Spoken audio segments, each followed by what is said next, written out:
guys, assalamualaikum. Kali ini aku mau buat video tentang ide jualan di bulan Ramadan atau cara menambah penghasilan tambahan di bulan Ramadan. Nah, sebelum itu aku mau minta maaf dulu karena kemarin aku itu nggak sempet buat video budgeting. Kemarin itu aku lagi nggak enak badan, jadi aku itu udah enakannya itu udah masuk hampir minggu kedua, jadinya aku nggak sempat buat videonya, tapi aku tetap ngejalanin kok budgeting yang udah aku buat sebelumnya. Cuma aku nggak sempet buat edit videonya aja.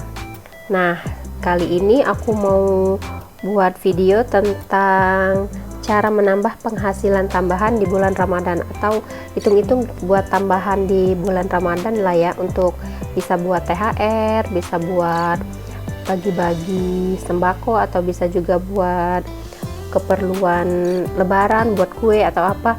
Nah, yang pertama yaitu kita nggak usah pakai binder ini dulu ya. Kali ini kita pakai yang ini buat orek-orekan aja.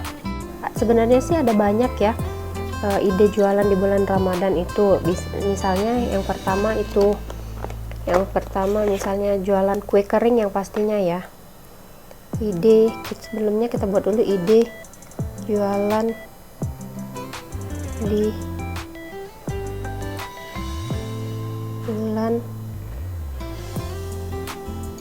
Ramadan 2022. Nah, yang pertama itu ya, kita bisa buat kue kering ya. Buat kue kering, kue lebaran itu banyak banget karena lagi dicari banget, jadi kita bisa buat kue lebaran, kue kering untuk dijual lagi. Selain itu kita juga bisa buat pakai untuk lebaran di rumah kita sendiri. Terus yang kedua yaitu ide jual hampers ya, hampers lebaran.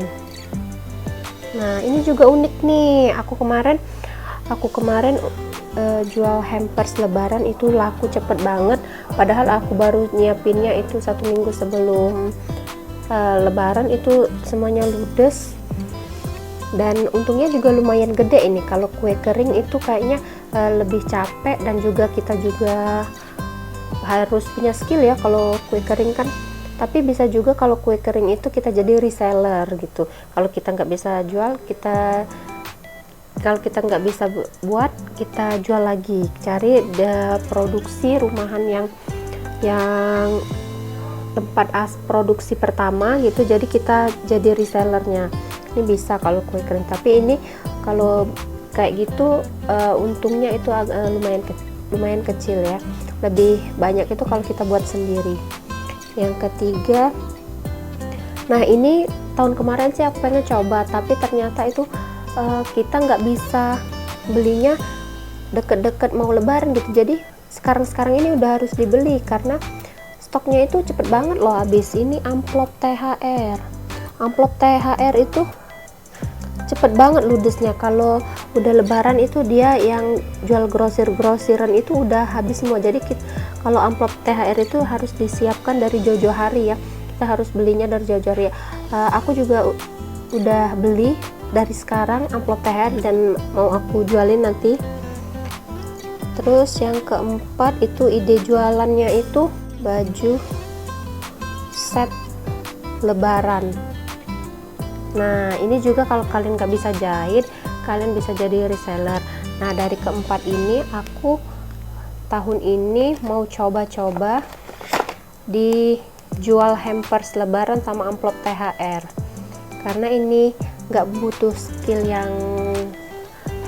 hebat banget kan, cuma harus pintar ngerangkai aja. Kalau kue kering kan harus bisa masak gitu, sementara aku nggak bisa masak. Terus juga kalau aku juga nggak punya kenalan produsen kue gitu kan, jadi aku ambil dua ini ya. Kalau baju set lebaran juga aku nggak punya kenalan tukang jahit gitu, tapi ini lagi laris banget.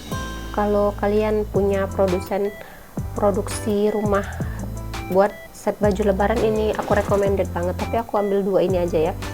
Nah, terus amplop THR kita hitung-hitungan dulu ya. kemarin itu aku belinya amplop THR itu karena aku belinya grosir, jadi harganya lebih murah ya, dan bisa dijual lagi dengan harga yang lebih, nggak harus mahal sih, cuma harganya wajar gitu kalau buat dijual lagi. Jadi untungnya itu bisa, misalnya nih ya, untungnya dapat 2.000 atau 3.000. Nah, satu amplop kan nggak mungkin satu orang itu beli satu amplop itu isinya 10 pieces. Paling enggak satu orang itu kita patokin beli 3 bungkus lah ya, karena buat kalau misalnya ini amplop THR, modalnya itu misalnya kita ambil aja misalnya 1.500 ya, karena dia grosir. Kita jual lagi, ini satu ya per pieces, jadi satunya itu 1.500, jadi ini isinya 10 ini ya, 10 per 10 pieces ya, per 10 pieces. Jadi ini nggak kelihatan, maaf ya, ini nggak kelihatan dari jauh. Jadi aku jual, rencananya sih aku mau jual 10.000. Jadi kalau seandainya mau ini 1.500 itu dikali 3, jadi harganya itu 4.500 per orang. Ini harga modal ya. Jadi aku itu ambil untung kalau misalnya aku jual itu 10.000, kalau misalnya aku jual 10.000, untung per orang itu 5.500. Jadi satu orang itu aku targetin buat beli 10.000 satu orang 10.000. Kayaknya nggak berat banget ya kalau satu orang 10.000. Mereka insya Allah mau, dan aku ini target marketing aku sih pengennya aku jual di orang kantor ya. Ini contohnya aku udah beli banyak banget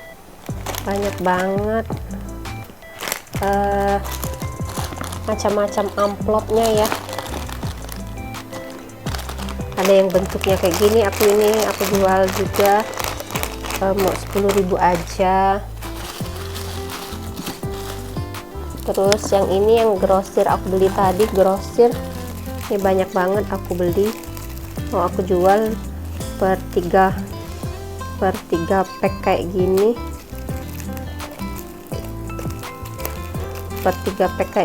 mau aku jual 10.000. Kan kayaknya nggak berat ya kalau orang beli 3 pack. Ini 10.000, ini kalau di Indomaret juga ini satunya 3.500 loh, sama aja kan, sama kok mending beli sama teman sendiri ya kan. Jadi untungnya itu satu orang itu 5.500. Misalnya aku targetin itu, karena sini aku juga stoknya banyak ya, dan lagi aku tambah lagi barangnya itu lagi dikirim. Kalau misalnya satu orang itu untung aku 5.000, kita ambil, biar mudah ngitungnya kita ambil 5.000 aja ya. Misalnya di kantor itu kan banyak, satu ruangan aja itu 50. Satu ruangan aja itu 50 lah, 50 orang. Misalnya setiap orang ambil gak mungkin ya semuanya ambil, misalnya aja 40 yang ambil, 40 kali 5, 40 kali 5, 200.000 untung per ruangan. Dan di ruangan aku itu di kantor aku itu ada 5 ruangan, ada 6 ruangan. Misal nggak mungkin juga semuanya beli ya kan, kita anggap aja 150 per ruangan, 150 dah. Ini aja udah lumayan kan untungnya. Nah, cuma dari jual amplop aja ini aku udah beli banyak banget.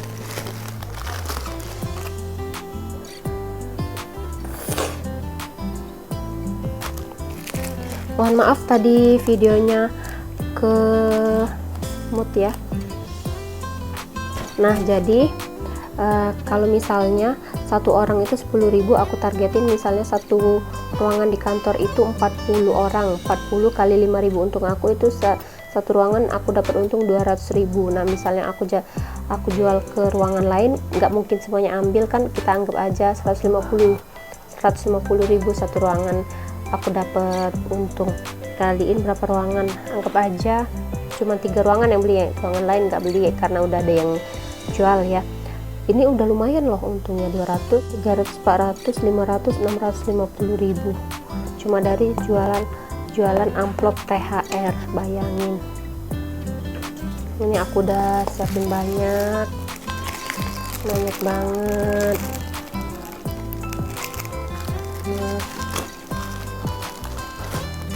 Banyak. Selanjutnya yaitu aku mau jualan hampers lebaran. Sebelumnya aku 2 tahun sebelum ini aku udah jualan hampers ya, dan alhamdulillah laku. Kali ini aku mau jualan lagi dengan model yang lebih menarik dan lebih simpel. Kalau kemarin aku itu jualnya pakai kotak dan agak ribet ya. Sekarang aku mau yang jual simpel aja, hampers lebaran. Dan hampers ini sangat laku loh. Dan saran aku aja ya, kalau jualan hampers lebaran jangan dari jauh-jauh hari banget ya uploadnya. Kayak misalnya sekarang kita upload itu nanti banyak yang niru, karena rentan waktu mereka membuat niru itu banyak ini mungkin gitu, karena mereka masih banyak, lebaran masih lama, jadi mereka masih bisa ngejar gitu kan. Kalau kita postnya 2 minggu sebelum, dan juga hampers itu dijualnya, dibagiinnya kan deket-deket mau lebaran gitu. Kalau kayak 2 minggu lagi sebelum lebaran, kayaknya nggak mungkin kalau dia mau niru kan. Bahan baku udah banyak yang habis, stok juga dia mau beli juga butuh waktu ya kan. Aku saranin kalau mau jualan hampers itu 2 minggu sebelum lebaran aja buat ngepostnya ya, untuk menghindari duplikat konten. Nah, kemarin itu tapi aku udah beli kok, tinggal aku buat fotonya sama aku mau buat videonya aja dan tinggal ngepost. Kalau buat teman di kantor kayaknya aku postnya lewat grup aja, tapi kalau di sosial media itu untuk menghindari tiruan ya, aku belum upload. Hampers lebaran itu misalnya aja nih ya, kan aku nggak mungkin kasih tahu harganya. Misalnya aja, misal untung aku itu 30.000, misalnya 20 atau 30.000, 20.000 kita anggap aja 20.000 atau 30.000 ya untung. Kalau aku sih rencananya mau jual 40 pieces saja, tapi kata suami aku kepalangan, mending jual 100 pieces aja kan. Kalaupun nggak laku, kita bisa bagi-bagi hampersnya kan. Tapi aku sih menghitungnya 40 dulu ya, karena aku udah pesannya 40 sampai 45 gitu. Karena takut juga kan udah pesen kuenya banyak, ternyata peminatnya sedikit. Tapi kan kita harus usaha dulu ya. Misalnya nih 40 pieces itu kali 30 misalnya, 40 pieces kali 30.000, itu untungnya sudah 1.200.000. Ini kalau misalnya aku ambil untung 30.000 ya, itu untungnya banyak banget loh. Karena kalau hampers itu yang kita jual itu jasa hias, jasa dekor ya, itu terserah kita mau ambil untung 20, 30 atau 40. Kalau misalnya 40.000 lebih banyak lagi ya, misalnya 40 pieces kali 40.000 itu 1.600.000. Ini kalau misalnya aku jualnya 40 pieces ya. Kalau misalnya aku jualnya 100 pieces kayak kata suami aku tadi, misalnya 30.000, itu udah 3 juta untungnya. 3 juta untungnya ditambah ini tadi hampir 4 juta, bisa buat bagi-bagi THR dan nggak ganggu uang THR kita. Kalau setiap lebaran kan pasti kita udah dibagiin ya THR. Dari biasanya di kantor suami aku itu udah dapat THR, dan di kantor aku juga dapat THR, tapi kan di sini untuk meminimalisir pengeluaran ya, jadi THR dari kantor nggak kepake, dan uang dari hasil jualan bisa kita bagi-bagiin ke saudara. Nah, itulah tadi sedikit ide dari aku yang mau cari tambahan di hari lebaran buat bagi-bagi THR atau buat tambah-tambahan kue lebaran ya. Semoga bisa membantu, dan sampai jumpa di video selanjutnya. Bye bye.